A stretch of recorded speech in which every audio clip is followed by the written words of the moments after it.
জুলাই মাসের প্রথম সপ্তাহ থেকে এইচএসসি পরীক্ষা শুরু। তো শিক্ষার্থীরা ব্যাপক টেনশন আছে আর যে আমাদের কত ঘন্টা করে এখন প্রতিদিন পড়া উচিত, যেহেতু সময় একদমই হাতে নাই, হাতে 1 মাস সময় বাকি। একটা সিম্পল একটা রুটিন দিচ্ছি। নরমালি সকালবেলা 6টা থেকে 7টায় ঘুম থেকে উঠতেই হবে। যারা ফজরের নামাজ পড়ে তাদের জন্য আরো ভালো। সকালে ঘুম থেকে ধরলাম আপনি সকালে 7টায় ঘুম থেকে উঠলেন। বর্তমানে অনেকেই একটু ঘুম থেকে দেরিতে ওঠার অভ্যাস। তো আমি ধরলাম আপনি সকাল 7টায় ঘুম থেকে উঠলেন। যারা 6টায় উঠবে তাদের জন্য আরো ভালো। যারা ফজরের নামাজ পড়ে ওঠে তাদের জন্য আরো ভালো। সকালে ঘুম থেকে উঠার পরে 15 থেকে 20 মিনিট আপনি সম্পূর্ণ হিট ওয়ার্কআউট করবেন। যেমন হাই নিস, জাম্পিং স্কোয়াট, এইগুলা কিছু আপনার হিট ওয়ার্কআউট আছে, ওইগুলো আপনি করবেন। ওইগুলা দিয়ে আপনি শারীরিক এবং মানসিকভাবে নিজেকে ফিট রাখবেন। প্রথম কথা যেটা 15 থেকে 20 মিনিট। এরপর আপনি পড়তে বসেন। আমি যেটা টাইম ধরি যে আপনি সকাল 7টায় পড়তে বসলেন, আপনি একদম সকাল 9টা অব্দি আপনাকে পড়তেই হবে, কমসে কম 2 ঘন্টা। এই 2 ঘন্টার মধ্যে আপনি চাইলে হালকা নাস্তা পানি একটা ব্রেক নিতে পারেন। নাস্তা পানি বলতে গেলে কি আপনি একটু পানি খেতে পারেন সামথিং, কিন্তু সকালবেলা এই 2 ঘন্টা গিয়ে ভারী কোনো খাবার না খাওয়াটাই উত্তম। আপনি সকাল 9টায় আপনি সকালে নাস্তা করলেন। নাস্তা করার পর আপনি হাতে রাখলেন 30 মিনিট সময়, হাতে রাখলেন বা 40 মিনিট, ম্যাক্সিমাম 40 মিনিট, এর বেশি যেন না যায়। 40 মিনিট সময় আপনি হাতে রাখলেন। আপনি 20-25 মিনিট আপনি সকালে নাস্তা কমপ্লিট করলেন। 10-15 মিনিট আপনি রেস্ট নিলেন। এরপর আপনি আবার পড়তে বসলেন। ধরলাম আপনি 9টা 40-এ আপনি পড়তে বসলেন। 9টা 40 থেকে একদম 10টা 40 হলে 1 ঘন্টা আপনি একটানা করবেন। এরপর আপনি 10 মিনিট একটা ব্রেক নিলেন। এই 10 মিনিট আপনি মোবাইল চালাবেন। আপনার সকালে কিন্তু 2 ঘন্টা পর অলরেডি হয়ে গেছে। এরপর যে আপনি আরো 1 ঘন্টা পড়লেন, তাহলে আপনার হয়ে গেল টোটাল 3 ঘন্টা। আপনি একটা 10 মিনিট একটা ব্রেক নিলেন। যদি সম্ভব হয় আরো 1 ঘন্টা পড়লেন। আর যদি মনে হয় যান যে আমার এখন আর ভালো লাগতেছে না, প্রেশার নেওয়ার কোনো কারণ নাই। আপনি আধা ঘন্টা একটা রেস্ট নিতে পারেন। এই আধা ঘন্টা টাইমের মধ্যে আপনি কোনো ধরনের মোবাইল ফোন চালাবেন। আপনি ঘরের কাজ করতে পারেন, ফ্যামিলিকে সময় দিতে পারেন, আপনার আম্মু আব্বুর সাথে গল্প করতে পারেন, আপনার ভাই বোন থাকলে তাদের সাথে গল্প করতে পারেন। পারিবারিক যে কাজগুলো আছে কাজে আপনার আম্মাকে সাহায্য করতে পারেন, বাজার সদাই করতে পারেন, যে কোনো মানে নরমালি যে আপনার যেরকম লাইফস্টাইল আপনি ওইরকম স্পেন্ড করতে পারেন। মানে আমার পরীক্ষা সামনে, আমার শুধু পড়তেই হবে, আমি অন্য কিছুই করতে পারবো না, এই ধরনের চিন্তা মাথা থেকে দূরে করতে হবে। দ্বিতীয় কথা, আপনি আরো কোনো মতে যদি সম্ভব হয় জোহরের নামাজের আগে আর 1টা ঘন্টা পড়ার চেষ্টা করবেন, যদি সম্ভব হয়। 1টা ঘন্টা পড়লে আপনার এটা একটা বেস্ট একটা আহ মানে ম্যানেজমেন্ট হবে আপনার ক্ষেত্রে। তো আপনি যদি আর 1টা ঘন্টা পড়তে পারেন তাহলে মনে করেন আপনার জোহরের আগ অব্দি মোটামুটি 4 ঘন্টা পড়া কমপ্লিট। আপনি যদি 4 ঘন্টা সকালের দিকে পড়তে পারেন, দুপুর আগ অব্দি আপনি যদি 4 ঘন্টা পড়তে পারেন, আপনি ঠিক 1টায় আপনি গোসল করবেন।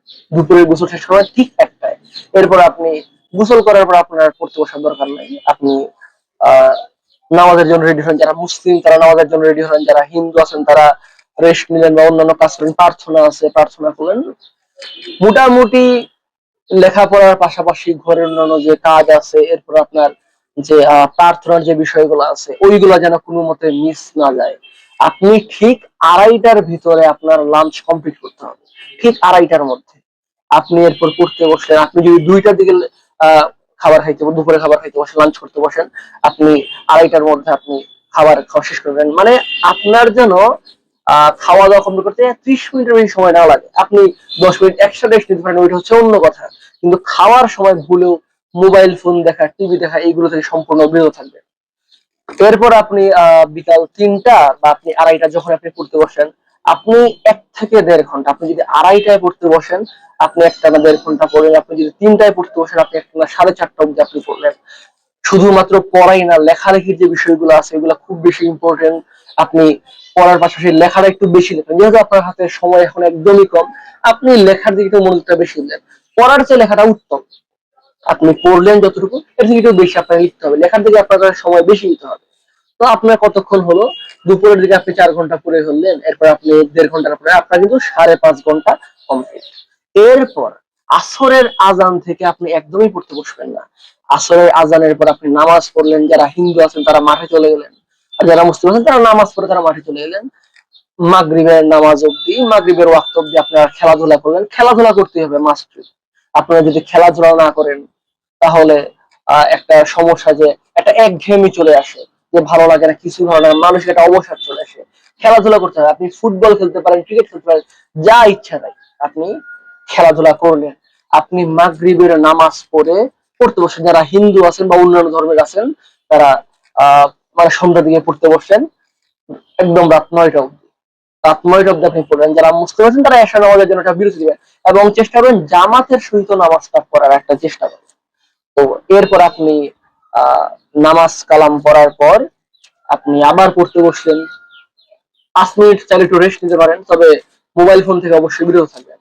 আপনি আবার পড়তে বসলেন, 1 ঘন্টা পড়ার পর আপনি রাত্রে ডিনার করবেন। ডিনার করার পর আপনি যদি, সোজা কথা, আপনি যদি মাগরিবের ওয়াক্ত থেকে ধরে আপনি যদি এশা অবধি পড়েন, তাহলে আপনার কতক্ষণ হলো? সবকিছু মিলে যারা হিন্দু আছে তাদের তো আর নামাজ নাই, সবকিছু মিলে যদি আপনি রাত্রে অ্যাটলিস্ট 3 ঘন্টা পড়তে পারেন, আপনার কিন্তু হয়ে গেল 8.5 ঘন্টা। আর 8.5 ঘন্টা যদি একটা মানুষ পড়ে, পরীক্ষার আগে হোক বা মানে পরীক্ষা যদি অনেক বড় গ্যাপও থাকে, এরপরে যদি একটা মানুষ 8.5 ঘন্টা করে পড়ে, তাহলে কিন্তু তার সিলেবাসের কিছুই বাকি থাকে না। 8.5 ঘন্টা পড়া মানে অনেক কিছু। আপনার 8.5 ঘন্টা পড়ার দরকার নাই, আপনি 8 ঘন্টা পড়েন। 8 ঘন্টা পড়তে না পারলে আপনি 7 ঘন্টা পড়েন, কিন্তু এর চেয়ে কম পড়বেন। এখন সবচেয়ে ইম্পর্টেন্ট যে বিষয়টা আছে, সামনে আবার ওয়ার্ল্ড কাপ আসতেছে, বিশ্বকাপ খেলা, এটা আবার যারা খেলা দেখে না তারাও দেখে। এখন আমার একটা রিকোয়েস্ট, যে আপনি যদি বেঁচে থাকেন, আপনার জীবনে বিশ্বকাপ কিন্তু অনেকবার আসবে, আরো আসবে। আপনি যদি একটা সাকসেসফুল মানুষ হতে পারেন, আপনার কাছে কিন্তু ওই যে বিশ্বকাপ গুলো আসবে, ওইগুলা কিন্তু অনেক আনন্দের হবে যে আপনি একজন সফল মানুষ। কিন্তু আপনি যদি এখন এই বিশ্বকাপ দেখার খাতিরে আপনি যদি লেখাপড়ার 12টা বাজান, আপনি যদি ঘুমের 12টা বাজান, আমরা জানি যে খেলাধুলার সময় এক সময় এক খেতে হয়, কখনো হয় রাত 2টায়, কখনো হয় 1টায়, কখনো হয় 3টায়, মানে কোনো মানে টাইম গুলা অনেক পিছিয়ে থাকে। তো এই ক্ষেত্রে যদি আপনি ওই খেলা দেখতে গিয়ে আপনার লেখাপড়া, আপনার ঘুমের 12টা বাজান, তাহলে আপনার জন্য একটা বিরাট একটা ক্ষতি হবে, এবং এত বড় ক্ষতি হবে যে আপনার পরীক্ষার মাত্র কিছুদিন বাকি, কিছুদিন আপনি কিন্তু মানে ওইটা রিকভার করতে পারবেন না। এখন দ্বিতীয় কথা, যারা বছরের প্রথম দিকে পড়েন নাই, এমন অনেকেই আছে যারা বছরের প্রথম দিকে পড়েন নাই, শেষের দিকে তাদের টনক নড়ছে। এখন তাদের বিষয়টা যদি বলতেছি, যে আমি এটা বলবো না যে আপনারা হাল ছেড়ে দেন, এটা বলবো না, কিন্তু আপনারা এভাবে পড়লে আপনারা খুব একটা রিকভারি করতে পারবেন না। আমি যেটা বলছি সত্য কথাই বলতেছি। যে একজন একজন আদর্শ শিক্ষক এবং একজন আদর্শ অভিভাবক কখনোই আপনার সব সময় আপনার পক্ষে কথা বলবেন না, যেটা রিয়েলিটি সেটাই বলবেন। একটা নর্মাল জিনিস ভাবেন, মনে করেন একটা যাত্রাপথ 600 কিলোমিটার, মনে করেন এখন আপনাকে সময় দেওয়া হলো, মনে করেন আপনাকে সময় দেওয়া হলো 1 মাস, সময় আপনাকে দেওয়া হলো। এই 1 মাসের মধ্যে আপনাকে 600 কিলোমিটার কমপ্লিট করতে হবে, এটা জাস্ট একটা উদাহরণ দিচ্ছি। এখন এই 1 মাসের মধ্যে 600 কিলোমিটার কমপ্লিট করতে হলে আপনাকে কিন্তু দৈনিক 20 কিলোমিটার করে হাঁটতে হবে। এখন একটা নর্মাল জিনিস ভাবেন, আপনিও হাঁটা শুরু করলেন, আমিও হাঁটা শুরু করলাম, আমি প্রতিদিন 5 ঘন্টা করে হাঁটলাম, 6 ঘন্টা করে হাঁটলাম, কখনো কখনো আমি 20 কিলোমিটার হাঁটছি, কখনো কখনো এর থেকে 1 কিলোমিটার কম হাঁটছি, কখনো এর থেকে 1-2 কিলোমিটার বেশি হাঁটছি। মানে অ্যাটলিস্ট আমার প্রতিদিন 5 ঘন্টা হাঁটা আমার ফিক্সড, আমি 5 ঘন্টা করে প্রতিদিন হাঁটছি। আপনি সেই হিসেবে প্রতিদিন 1 ঘন্টা, কখনো 2 ঘন্টা, কখনো কখনো হাঁটেন না, ঈদের দিন আছে, অন্যান্য পূজার দিন আছে, বিভিন্ন অনুষ্ঠান আছে, ওই দিনগুলোতে আপনি হাঁটেনি, আর আমি প্রতিদিনই হাঁটছি। এখন 1 মাসের মধ্যে আপনি দেখলেন সময় আছে হাতে আর মাত্র 5 দিন। এই 5 দিন যদি আপনি যতই কষ্ট করেন না কেন, আপনি কিন্তু আমার সমান আসতে পারবেন না, এটা কখনোই পসিবল না। কারণ আমার প্রতিদিন আমার 5 ঘন্টা করে হাঁটা ফিক্সড আছে। আপনি সেগুলো 1 ঘন্টা করে হাঁটছেন, 2 ঘন্টা করে হাঁটছেন। এখন যদি হাতে সময় থাকে 5 দিন, এই 5 দিনে আপনাকে কিন্তু অমানসিক পরিশ্রম করতে হবে।